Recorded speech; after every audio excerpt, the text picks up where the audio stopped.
ISR 9 news కి స్వాగతం.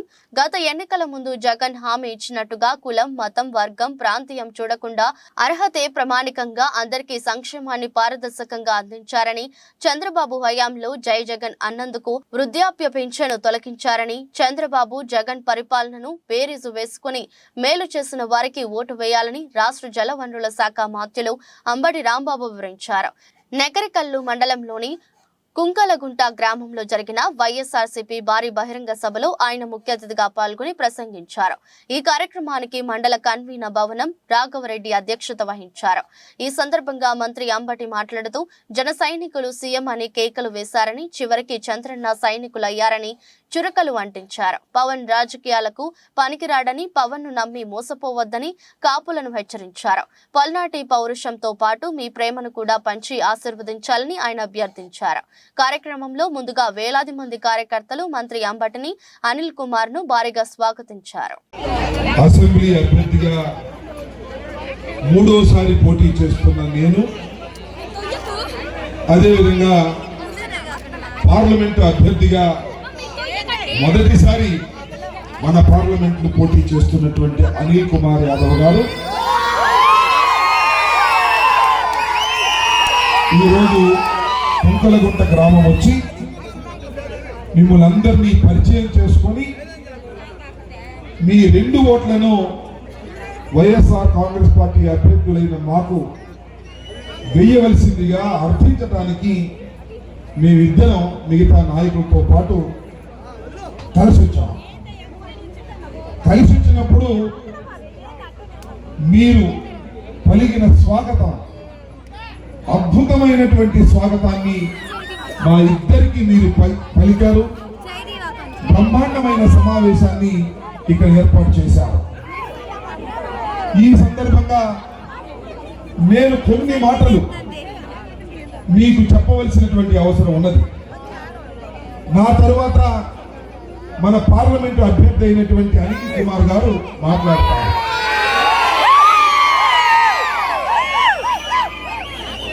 నేను కొన్ని విషయాలంటే మిమ్మల్ని అందరినీ ఒక్కటి ఆలోచన చేయమని మనవి చేస్తున్నా. ఇంతకు ముందు నాకన్నా ముందు ఒక ప్రభుత్వం ఇక్కడ పనిచేసింది. నేను 5 సంవత్సరాలు పరిపాలన చేశాను. 5 సంవత్సరాలు చంద్రబాబు నాయుడు గారు రాష్ట్రాన్ని పరిపాలన చేశాడు. 5 సంవత్సరాలు జగన్మోహన్ రెడ్డి గారు పరిపాలన చేశాడు.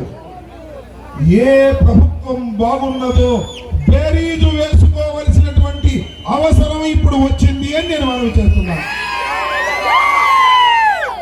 జగన్మోహన్ రెడ్డి గారు ఎన్నికల ముందు ఒక మాట చెప్పాడు. అయ్యలారా, అక్కలారా, తమ్ములారా, అన్నలారా, నాకు ఓటేయండి, నవరత్నాలు సంక్షేమ పథకాలు అమలు చేస్తాను. ఎలా అమలు చేస్తానో తెలుసా?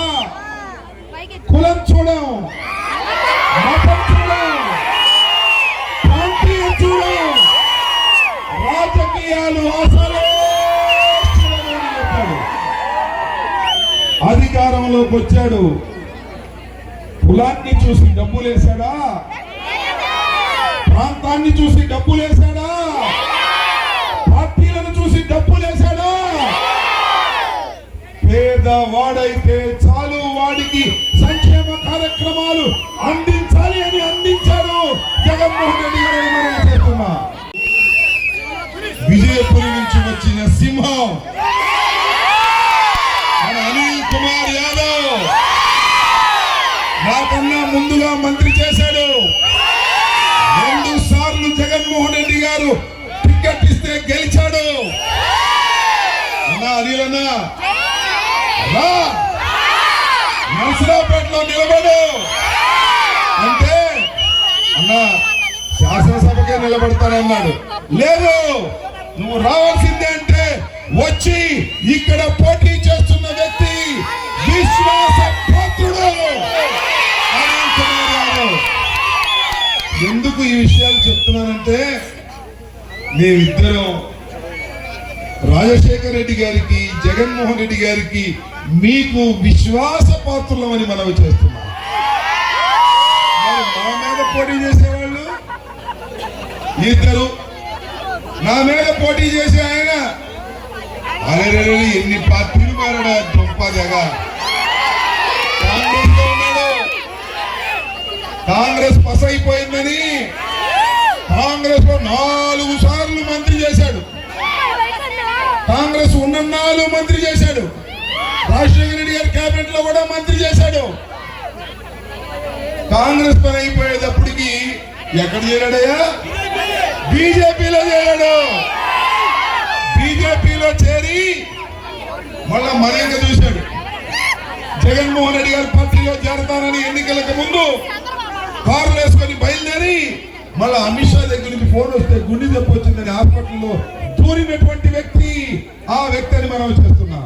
మళ్ళా బీజేపీలోకి పోయాడు. బీజేపీ అధ్యక్షుడయ్యాడు. పోటీ చేశాడు. దుగ్గుగా ఓడిపోయాడు. మళ్ళా బీజేపీలో సీట్ రాదనుకున్నాడు. ఏమో నారా చంద్రబాబు నాయుడు సంఖ్యకి కూర్చున్నాడని మనం చేస్తున్నాం.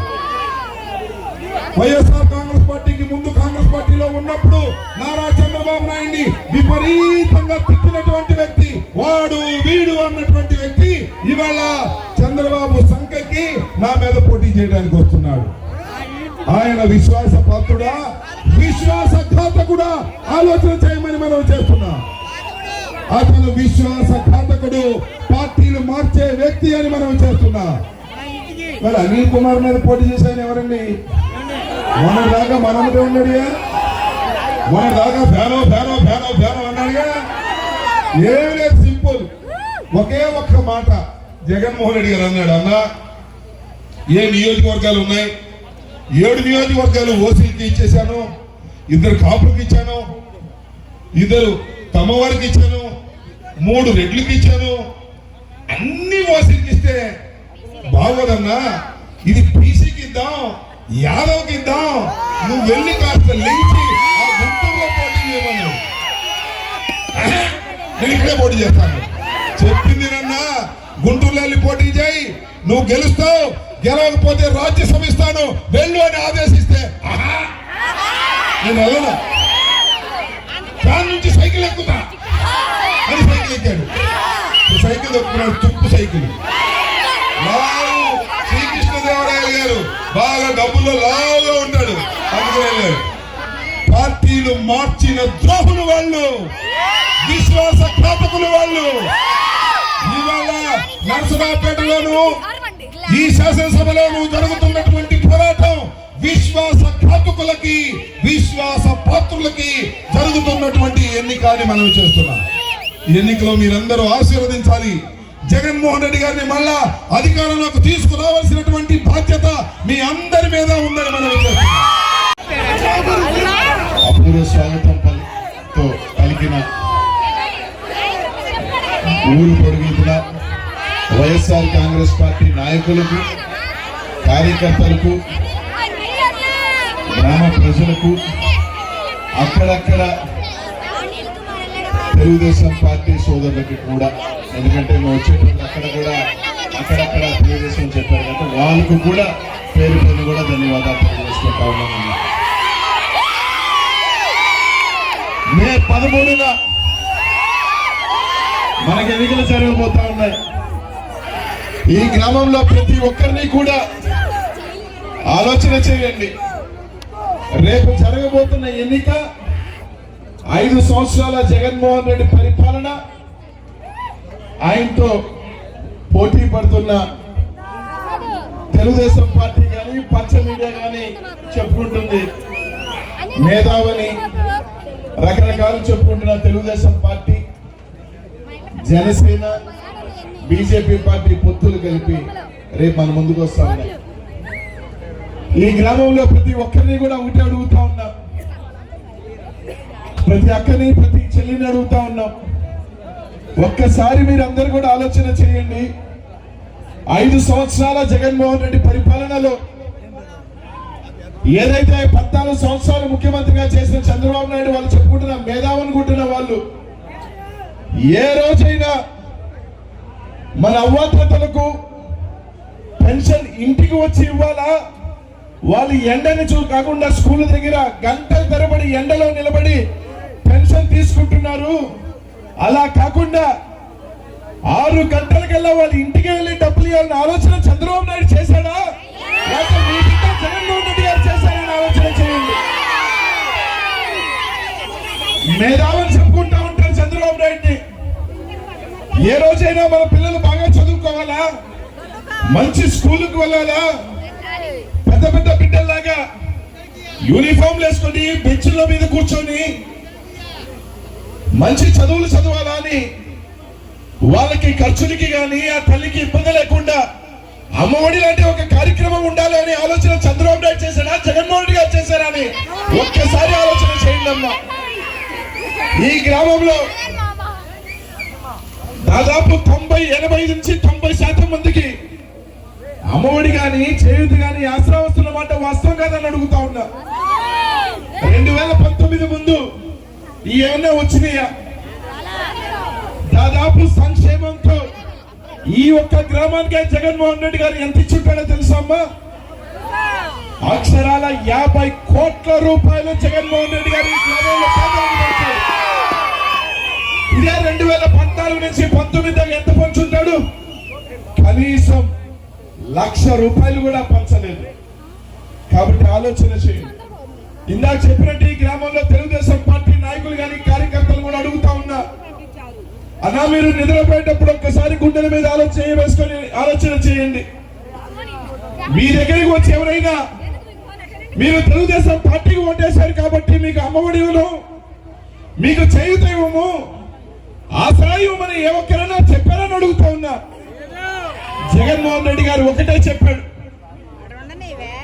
పార్టీలు చూడొద్దు, కులం చూడొద్దు, మతం చూడొద్దు, అర్హులైన ప్రతి ఒక్కరికి కూడా సంక్షేమం అందాలి. వాళ్ళు మనకి ఓట్లు వేసినా వేయకపోయినా వాళ్ళు అర్హులైతే పథకాలు పంపించమని చెప్పి జగన్మోహన్ రెడ్డి గారు చెప్పారు. ఇక్కడున్న తెలుగుదేశం పార్టీ నాయకులను అడుగుతా ఉన్నా, మీరు పథకాల కోసం ఏ ఒక్క వైసీపీ నాయకుడు గుమ్మానికి వచ్చారా, లేదా జగన్మోహన్ రెడ్డి వాలంటీర్ మీ ఇంటికి వచ్చి పథకాలు ఇప్పించారా లేదా ఒక్కసారి మీరు ఆలోచన చేయండి అడుగుతా ఉన్నా. ఇక్కడున్న ఏ ఒక్కరికైనా ఏ నాయకుడి దగ్గరికి వెళ్ళి మాకు పథకాలు ఇవ్వండి అని అడిగే ఆలోచన కూడా జగన్మోహన్ రెడ్డి గారు తీసుకురాలా. గతంలాగా ఒక జన్మభూమి కమిటీ పెట్టి ఒక 5 మంది నాయకులు పెట్టి వాళ్ళందరూ సంతకాలు పెడితేనే వీళ్ళకి పెన్షన్, వాళ్ళందరూ సంతకాలు పెడితేనే ఈ కార్యక్రమం అనేది జగన్మోహన్ రెడ్డి గారు చేశారా? అలా కాకుండా ఒక వాలంటీర్ వ్యవస్థను పెట్టి 50 ఏళ్ళకి ఒక మనిషిని పెట్టి నేరుగా మీ ఇంటికి వచ్చి ఏమమ్మా బాగున్నారా, అక్క బాగున్నారా, అన్న బాగున్నారా అని చెప్పి పథకాలు ఇచ్చే జగన్మోహన్ రెడ్డి గారు కావాలా? ఆ వాలంటీర్ వ్యవస్థని తీసివేస్తానని చెప్తున్నా ఆ కూటమి కావాలని ఆలోచన చేయండి అని చెప్పి మీరందరూ కూడా ఒకసారి అడుగుతా ఉన్నా. జగనన్నకి ఒకసారి చెప్తారు, పేదలు కానీ ఎవరైనా కానీ మనకంత సాయం చేస్తే బడుగు బలహీన బీసీ ఎస్సీ ఎస్టీ వర్గాలు ఇంత సాయం చేస్తే వాళ్ళకి రుణం ఉంటామంటారు. ఈరోజు జగన్మోహన్ రెడ్డి గారు చేస్తున్న సాయం కనీసం ప్రతి కుటుంబానికి ఈరోజు ఏదో ఒక చిన్న లబ్ధి వస్తుందన్నమాట. వాస్తవం కదా అని అడుగుతా ఉన్నా. ఈరోజు జగనన్న ఒక్కటి అడుగుతా ఉన్నాడు, నేను మంచి చేశాను అని మీకు అనిపిస్తే, నా వల్ల మీ కుటుంబానికి ఏదైనా లబ్ధి చేకూడదు అనుకుంటే నాకు సాయం చేయడానికి ముఖ్యమంత్రి మన ముఖ్యమంత్రి జగన్మోహన్ రెడ్డి గారు. కానీ చంద్రబాబు నాయుడు గారు నాకు జనాలతో లేదు, నాకు పవన్ కళ్యాణ్తో కావాలి, బీజేపీతో పొత్తు కావాలంటాడు. కానీ అదే మన నాయకుడు మన ముఖ్యమంత్రి, నేను నమ్ముకుంది ఆ దేవుణ్ణి, నా ముందున్న ప్రజల్ని అని చెప్పే ముఖ్యమంత్రి మన ముఖ్యమంత్రి జగన్మోహన్ రెడ్డి గారు. మళ్ళీ చెప్తా ఉన్నా, ఆలోచన చేయండి. ఈ రోజు ఇక్కడ అనిల్ కుమార్ యాదవ్, అమ్మటి రాంబాబు అనుకో కాదు మీరు ఓట్లేసేది, మేము కేవలం ఆయన ప్రతినిధులు మాత్రమే. మీరు వేసే ఓటు ప్రతి ఓటు జగన్మోహన్ రెడ్డి గారికి చెందుతుంది. మీరు వేసే ప్రతి ఓటు మీ కుటుంబానికి. ఈ 45 రోజుల్లో ఎన్నికలు వస్తేనే మన అలగటం అనేది మనకు కొత్త అలవాటు వస్తుంది. ఎందుకంటే చిన్న చిన్న అలుగులు కూడా పెద్దగా చూస్తారు. కాబట్టి దయచేసి ఎన్ని పక్కన పెట్టండి. జగనన్న మనకి ముఖ్యమంత్రి అవ్వటం ఎంత తథ్యమో అది చాలా మనకి అవసరం ఇప్పుడు. ఎందుకంటే ఒకసారి ఆలోచన చేయండి, చెప్తా ఉన్నాడు మంగళగిరి గెలవలేని పప్పు కూడా మాట్లాడుతూ ఉన్నాడు. జగన్మోహన్ రెడ్డి ఇరుస్తా, జగన్మోహన్ రెడ్డి ఇది చేస్తారని. మంగళగిరిలో కూడా గెలవలేని మందలగిరి అని పిలిచే ఆ పప్పు కూడా జగన్మోహన్ రెడ్డి విమర్శిస్తుంటే కేసులు పెట్టినా మడమ తిప్పకుండా ఒక పార్టీని నడిపి ఒక చరిత్రని 151 సీట్లతో ముఖ్యమంత్రి ఈ రోజు రాష్ట్ర ప్రజలకి సంక్షేమం అందిస్తూ ముందుకు వెళ్తున్న జగన్మోహన్ రెడ్డిని టచ్ చేయాలంటే భయపడే విధంగా ఈ రోజు మీ అందరూ తీర్పు ఇవ్వాలని పేదవాడిని కూడా అడుగుతా ఉన్నా. ఒక్కసారి ఆలోచన చేయండి. పల్నాడు అంటేనే పౌరుషం అంటారు. పల్నాడు అంటే ఏ ప్రాంతమైనా మాది పౌరుషాల గడ్డ అంటారు. ఈ రోజు అడుగుతా ఉన్నా, యుద్ధంలో దిగితే ఒక్కడితో ఒకటి ఢీకొన్నాడు మగాడంటాడు. ఒక్కడిని కొట్టలు కట్టగట్టుకొని వస్తున్నాను ఏమనాలో వాళ్ళే నిర్ణయించుకుంటారు, అది మీరు నిర్ణయించుకోమని చెప్పి ఈ రోజు పేదల పక్షాన, పరులు బలహీన దళితులు, ఎస్సీ మైనార్టీల పక్షాన, పేదల పక్షాన నిలబడిన జగన్మోహన్ రెడ్డి అండగా ఈ పల్నాడు ప్రాంత ప్రజలందరూ కూడా ఉండాలి అని ధైర్యంగా ఎదుర్కొంటున్న జగన్మోహన్ రెడ్డి లాంటి మగాడి అడిగి అడుగుతామని చెప్పి అందరికీ కూడా తెలియజేసుకుంటూ సెలవు తీసుకుంటా ఉన్నాను. 2 ఓట్లు ఫ్యాన్ గుర్తు మీద ఓటు వేసి సాయం చేయమని మాత్రం మిమ్మల్ని అందరినీ కూడా పేరు పేరు కూడా ఇక్కడున్న అధ్యక్షులని మహిళా కోరుతా ఉన్నానన్నా.